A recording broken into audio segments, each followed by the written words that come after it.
B Rachaiah ಜೋಡಿ ರಸ್ತೆ ಅಭಿವೃದ್ಧಿಗೆ 3.80 ಕೋಟಿ ಬಿಡುಗಡೆ, ಶಾಸಕರಿಂದ ಸ್ಥಳ ಪರಿಶೀಲನೆ, ಅಪಘಾತ ವಲಯ ಅಭಿವೃದ್ಧಿಪಡಿಸಲಾಗುತ್ತದೆ. ಸಿ ಪುಟ್ಟರಂಗಶೆಟ್ಟಿ. ಚಾಮರಾಜನಗರ ನಗರದ ಬಿ ರಾಚಯ್ಯ ಜೋಡಿ ರಸ್ತೆ ಅಭಿವೃದ್ಧಿಗಾಗಿ 3.80 ಕೋಟಿ ರು ಬಿಡುಗಡೆಯಾಗಿರುವ ಹಿನ್ನೆಲೆಯಲ್ಲಿ ಎಂಎಸ್ಐಎಲ್ ಅಧ್ಯಕ್ಷರು ಶಾಸಕ ಸಿ ಪುಟ್ಟರಂಗಶೆಟ್ಟಿ ಇಂದು ರಸ್ತೆಗೆ ಭೇಟಿ ನೀಡಿ ಪರಿಶೀಲಿಸಿದರು. ನಂತರ ಸುದ್ದಿಗಾರರೊಂದಿಗೆ ಮಾತನಾಡಿ, ನಗರದ ಬಿ ರಾಚಯ್ಯ ಜೋಡಿ ರಸ್ತೆಯ ಭುವನೇಶ್ವರಿ ವೃತ್ತದಿಂದ 1200 ಮೀಟರ್ ಅಪಘಾತ ವಲಯ ರಸ್ತೆ ಅಭಿವೃದ್ಧಿ, ರಸ್ತೆ ಸುರಕ್ಷತಾ ಅಭಿವೃದ್ಧಿ ಪಡಿಸಲಾಗುತ್ತದೆ ಎಂದರು. ಈ ಸಂದರ್ಭದಲ್ಲಿ ನಾಮನಿರ್ದೇಶನ ಸದಸ್ಯ ಎಂ ಸ್ವಾಮಿ, ಗುತ್ತಿಗೆದಾರ ಇಂಜಿನಿಯರ್ ವಿನೋದ್, ಗುತ್ತಿಗೆದಾರ ಹಾಜರಿದ್ದರು.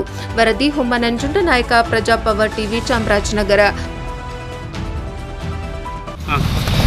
3,75,00,000 ಇಲ್ಲಿಂದ ಪಟ್ಟಪ್ಪ ಸರ್ಗರ ಗಂಟ 2 ಕಡೆ ಜಿಗ್ಜಾಗ್ ಮಾಡೋದು, ಲೈಟಿಂಗು ಮತ್ತು 3 ಸರ್ಕಲ್ಲು, ಇಲ್ಲಿ ಒಂದು ಸರ್ಕಲ್ಲು, ಆಸ್ಪತ್ರೆ ಹತ್ರ ಒಂದು ಸರ್ಕಲ್ಲು, ಪಟ್ಟಪ್ಪ ಸರ್ಕಲ್ನ ನವೀಕರಣ ಮಾಡೋದು ಮತ್ತು ಎಲ್ಲೆಲ್ಲಿ ಅಡ್ಡಾಡ್ ರೋಡ್ ಬರ್ತದೆ ಅಲ್ಲಿ 30 ಮೀಟ್ರ್ ಗಂಟ ಅದನ್ನು ಇದೇ ರೀತಿ ನವೀಕರಣ ಮಾಡೋದು. ಒಟ್ಟು 3 ಕೋಟಿ ಆಗ್ತದೆ.